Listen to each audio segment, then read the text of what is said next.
Pay attention to me. We find you all guilty of the offences as stated. Jack Shepherd, you were undoubtedly the ringleader of this drunken escapade. The apple throwing, the community singing, and the three-legged race were all your idea. The others may have joined in, but you, so to speak, were the organising genius. Thank you, sir. Is that all you have to say? No, sir, I'm very sorry, sir. It won't happen again, sir. I pay £10. Raymond Shepherd, are your trousers falling down? No, sir. Then take your hands out of your pockets. Whoa! There are some things we will not tolerate in this city, and dancing the funky chicken to the tune of the national anthem is one of them. Anything to say? Yes, sir. It wasn't the funky chicken. It was the mashed potato. Pay £5. You, Bernard Shepherd, are the youngest, and were undoubtedly led astray by your elders. However, I cannot overlook the remarks made to Constable Murchison. Anything to say? I think I said it all last night, sir. Yes, in 7 pages. Pay £5. Douglas Fairbanks Shepherd.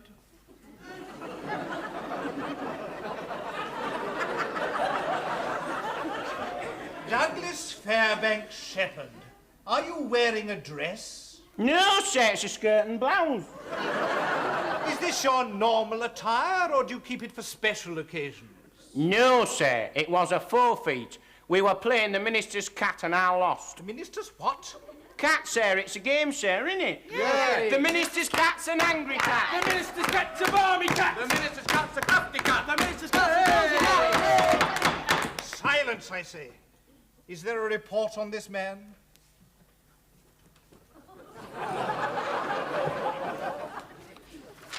Deprived childhood my foot. Pay £5. And now we come to you, Mrs. Queenie Shepherd. I don't imagine you're feeling proud of yourself this morning, Mrs. Shepherd. No, I am not, Your Worship. In fact, I am thoroughly ashamed of myself, and I feel as though I have been a failure as a mother. Oh. Well, I'm glad you realise that. I should never have let them switch over to rum halfway through the evening. I should have made them stick to whiskey. With regard to your own offences, Mrs. Shepherd, the recitation of Eskimo Nell, the mouth organ recital, and the trick with the stout bottle. What have you got to say about that? Only that I have truly learned my lesson, Your Worship, and this is the last occasion you will ever see me in this dock. I'm turning over a new leaf. Are you telling me that you intend to abjure the perils of alcohol? Yes, and I'm giving up boozing. Here, ma'am. I don't want it, thank you. You heard what I said to the magistrates. Well, don't look at me like that, all of you. Just because Queenie Shepherd's giving up drinking, it's not the end of the world. Feels like the end of the world.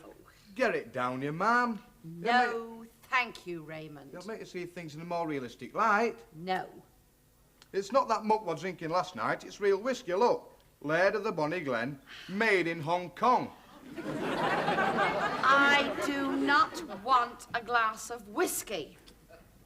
She fancies a glass of rum. Come on, we'll nip down the off-licence. You will not go down the off-licence. Now sit down. Bunny, if you want to go somewhere, go to the sweet shop and buy me one of those tubes of mints with the hole in the middle. Tube of mints? What are you going to do with a tube of mints? I'm going to put them on a string and wear them round me neck. What the hell do you think I'm going to do with them? Damn it all, I've just seen a bit of sense, that's all. It's not compulsive to drink, is it? She's getting ratty now. It's withdrawal symptoms. Come on, ma'am, get it down, you. I do not want it. And as for the rest of this rot gut stuff, I know the best place for it. What are you doing? It's good whiskey! That's £3 you're pouring away there. And how much you think you pour down your throat? And what have you got to show for it? A splitting hangover, a ride in a Black Maria, and a 30 quid fine. 30 quid. Thinking about that ever since we came out of that magistrate's court. What is our goal? What is our aim? Where are we going? Builders' Arms, aren't we? Builders' Arms. You should have been born in the Builders' Arms, you should. He very nearly was. That little escapade cost us 30 quid. And do you realise what we could have done with that money instead of chucking it away at the Builders' Arms? Yeah, chucked it away at a monkey. Right. Raymond, there are other places in this world to go, you know, besides pubs. It's funny you saying that, ma'am. I've been thinking. There are other places than pubs. Oh, my first convert. There's clubs. Well, I walked straight into that one then, didn't I? Well, we're not going to any clubs, and we're not going to no pubs either. In fact, we are going on the wagon. What? Did you say we? I did. Now, you know my motto, when Queenie drinks, we all drink, and when Queenie stops drinking, we all stop drinking. Well, that's not fair. I didn't say it was fair, I said it's what you're going to do. Anyway, it's no good for you, is booze. You'd be better off without it. It stunts your growth. It's not stunted yours, has it? See? That is how he speaks to his mother. It's the drink talking, is that? Not him. Never dare do it otherwise. Well, I dare. And this is only my second today, barring what I've had for breakfast. And I'm not going on the wagon, and no one's going to make me. You'll do as I say, otherwise you'll wind up out in the street, bag and baggage. Right then, I'll get my suitcase. See what you've done now? He's leaving home. I'm not leaving home. I've got a bottle of rum in my suitcase. I need a drink. You do not need a drink, Raymond. None of you need a drink. Oh, come on. I'm not asking the impossible. Why can't you just give it a try? Queenie, you've talked us into it. What? No. If she can do it, we can do it. From now on, we're all on the wagon. And I'll tell you what we're going to do. To show you how sincere we are, we're all going to drink to it. Well, I'm glad you've seen a little bit of sense, and I'm sure you won't regret it, because there's plenty of things you could do otherwise. You know, take our Bunny. I mean, he could go down the youth club and perhaps meet a nice young girlfriend. What would I be doing with a girlfriend? Well, it's not for me to tell you that, love, but whatever it is, it won't cost you 3 bob a nip. Cheers. Cheers, Queenie. Here's to temperance. Here's to temperance. You midden-tin Jack Shepherd. What have you given me this for? Here's to temptation, Queenie. There. And it will stay there until it grows penicillin. You know, you don't realise, Jack Shepherd, but I have an iron will. All right. You can prove it. Come down to the Builders' Arms and show us your iron will there. Come on. I have no wish to go to the Builders' Arms. Ah, because you know you'd weaken. One sniff of the barmaid's apron and you'd be away. You can't fight it, Queenie. It's in the blood. Oh, ye of little faith. All right, then. I will come down to the Builders' Arms. Hey! Only to get a refill for my lemonade. 5 minutes, lads, and we're all on double whiskies. Same again, our Raymond. I don't think I could manage it, ma'am. Force yourself, like you always do. Jack? Oh, no thanks, Queenie. I've reached my limit. I'll never get it down. Oh, I never thought any of those words. Oh, same again, Jeremy. Another tomato juice. Another one? He's already had 15. Won't do him any harm. Same again, our Douglas. I don't know. I feel all funny. My head's going round. Ah, that's because you've been mixing your drinks, you see. You started off on bitter lemon and then you switched over to pineapple juice. Now then, it'll be 1 tomato juice, 1 bitter lemon, a pint of orange squash for our Bunny, a tonic water, and I think I will have a peppermint cordial. I hope you're not going to keep this up for long, Queenie. You know, I've got my reputation to think about. Mum, I think I'm going to be sick. Not in my pub, you're not. Gone on flipping bitter lemon any road. Jack, you can make yourself useful and all. Get a refill for my lemonade. Bunny, stop looking so mournful and get over there on that piano. Yeah, come on, Alfie. But, Mum, I'm sober. In that case, you've got something to celebrate then, haven't you? We always have a sing-song on a Tuesday.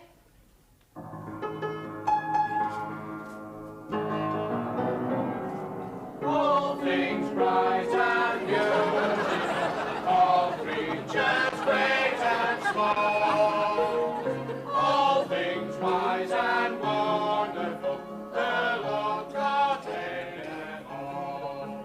Each little cloud that opens, each little bird that sings, He made them always glad.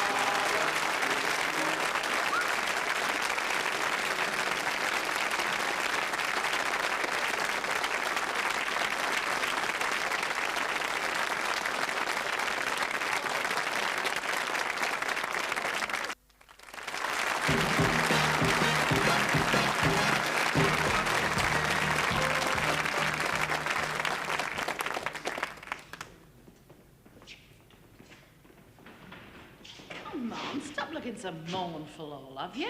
They're very entertaining, these meetings are.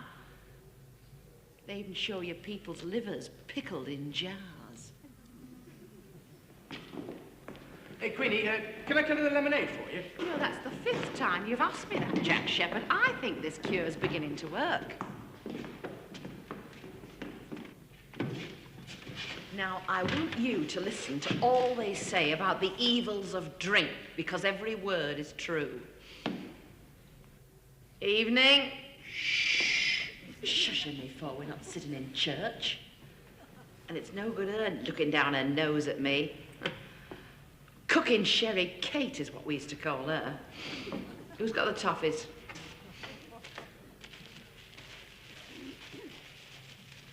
Rum and butter. You won't even try, will you? Hey, up here comes old Mother Petty. Fancy seeing you here, though. Fancy seeing you here, Mrs. Shepherd. There's hope for the world yet. I didn't know you had a drinking problem, Mrs. Petty. I appear to have 5 drinking problems here tonight, Mrs. Shepherd. I am your lecturer. If I'd known she was coming, I'd have baked a cake with half a brick in it. Cheers. Yes, friends, I do mean cheers. That is the expression which I believe is used in public houses by those unfortunates who are slaves to the demon alcohol. They say cheers whenever they raise a foaming tankard to their lips. Cheers whenever they squander their money on whiskey and soda, vodka and lemonade, and rum and peppermint. There is a family among us tonight who know only too well what price must be paid to achieve this mockery of cheerfulness. Their very faces testify against them. Their lackluster hair and waxen complexions, and their cheap clothes, all they can afford because the money has gone on drink. But most of all, I beg you to notice their miserable expressions. Do they look cheerful, ladies and gentlemen? Of course they do not. They know more than anyone what is the real truth behind the bogus glamour of the builder's arms. However, I want to tell you this evening about another unfortunate family that was once a prosperous and happy family, but was reduced to poverty and despair by one glass of beer. Yes, ladies and gentlemen, by 1/2 pint glass of ordinary, cellar-cooled, bitter beer. I will call this family the Weaklings, for weak they were. Mr. Weakling, at the time of my story, was a lifelong teetotaler. He had made a successful marriage, and by dint of hard work, he climbed high in his profession as a chartered accountant. One fateful afternoon, Mr. Weakling was called upon to audit the accounts of a certain public house. It was an oppressive day in high summer, and as he toiled on, Mr. Weakling began to grow hot and thirsty. His throat was parched, and beads of perspiration stood on his brow. Yes, ladies and gentlemen, Mr. Weakling needed a drink. like many other weaklings. He asked the landlord for a drink, meaning, of course, a glass of water. The landlord, mistaking the nature of his request, gave him instead a glass of beer. And although alcohol had never touched his lips, he was too polite to refuse it. Too polite, did I say? Too foolish, I should have said. For within a year, that man was crawling in the gutter. Yes, now, one glass of beer took him on the road to ruin. You see, he enjoyed it. What harm can a glass of beer do, he asked himself. So he drained it down every drop, and he called for another, and another, and another, and another, and another, And another. It's no good, lads. I've done my best. I shall have to go. You sly, miserable pigs, you've gone without your mother. Mrs. Shepherd, please, will you sit down? I shall not sit down, Mrs. Petty. And before I go, let me tell you a story about a family called Strength of Will.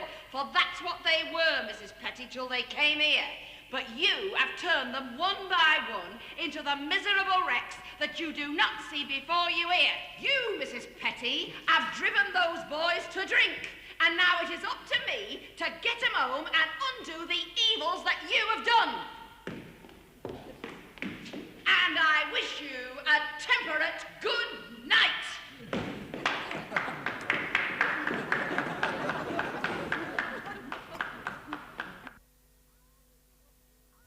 Well, are we going to play? Or are you lot going to sit staring up at the ceiling all night? I mean, I'd just like to know, that's all. I'm thirsty. Oh, well, you're not going to find a drink up there, are you? Whatever did happen to that bottle of lemonade? Has it turned up yet? Seems to have vanished into thin air. Can't understand it. You know, I was sure I left it on that table. Right, let's have a break for refreshments. I'll pop out and get us all a bit of lemon apiece. You are not going down to the Builder's Arms. Who said anything about the Builder's Arms? I'm not going anywhere near the Builder's Arms. I'm going in the opposite direction. And you're not going the Drum and Monkey either. Sit down. I'm only doing this for your own good. I've got to watch over you, because if I don't, you'll be through that door and into the nearest public house. All four of you. Yes, you would. Yes, you would. You encourage each other. All right, then. We'll go separately. Go separately? Where? Well, I don't know, anywhere. I wouldn't mind going to the pictures. Anything would be better than sitting in here all day. All right, then. Go on. I'll trust you. No, you don't mean it. It's a trap. I do mean it, Jack Shepherd. I'm going to treat you like a grown man. But I want a full account of that picture. I want to know who was in it. And if I smell drink on your breath when you come back, you won't have to know about it. You won't regret this, Queenie. I sincerely hope not. Shall I go with him? No, you will not go with him. You can take yourself off to the football match. And go directly to the football match. Do not collect £200.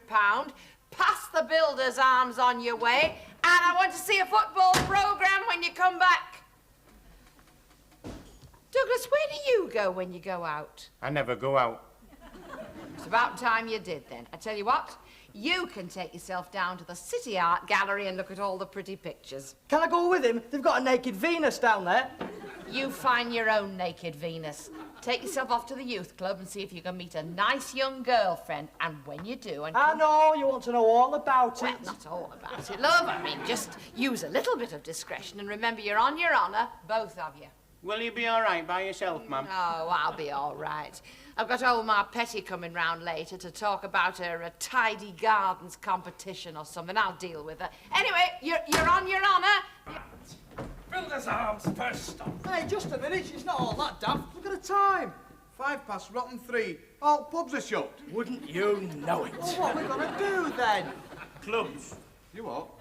What I've been telling you, clubs. The Pink Pussycat in Market Street. It's open all afternoon. We don't belong to the Pink Pussycat. Don't worry. I know the Pink Pussy. He's the winner!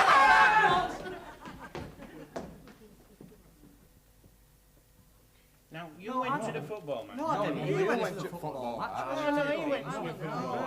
No, I went to it. Hey, what's she looking like that at us for? She's waiting for our report, isn't she? She wants to know what good little boys we've been. Go on now, boy. At 3 p.m, following instructions, I picked up a bird in the table tennis room of St Mary's Youth Club. She gave her name as Raquel Andres, although I have reason to believe this was an alias. Proceeding in an easterly direction, we arrived at the Corporation Cemetery, where we got down behind a big marble slab. At 7:30 p.m, I made an excuse and left.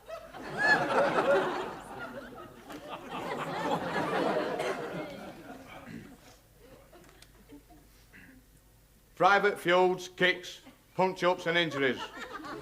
This grim battle was a disgrace to soccer. It was needle all the way as the home team collided with a stonewall defence that gave nothing away. Both managers refused to comment on the mockery of this game called football. Final score, 2-0.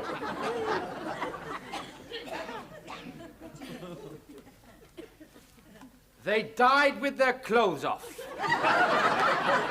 Certificate XX is another sex romp seen through the peeping Tom lens of director Claude Louis Blimper. Cannibal Chief meets Danish au pair girl and has breakfast in bed. A smorgasbord of laughs, sizzling fun for all the family.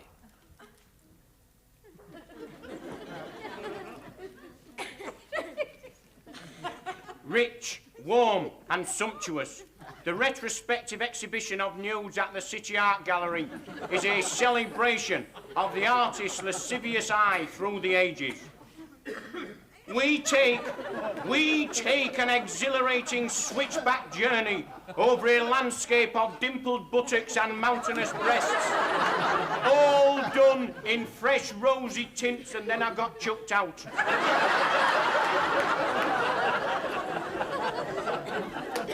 Well, there you are then, Queenie. We've all done exactly what you told us to do. I mean, something to be proud of, is that? Right then, you tell us what you've been up to. Come on, Mum. Fair's fair. Pardon? I'm sorry, lads, but I'm afraid I've let you down. Gin.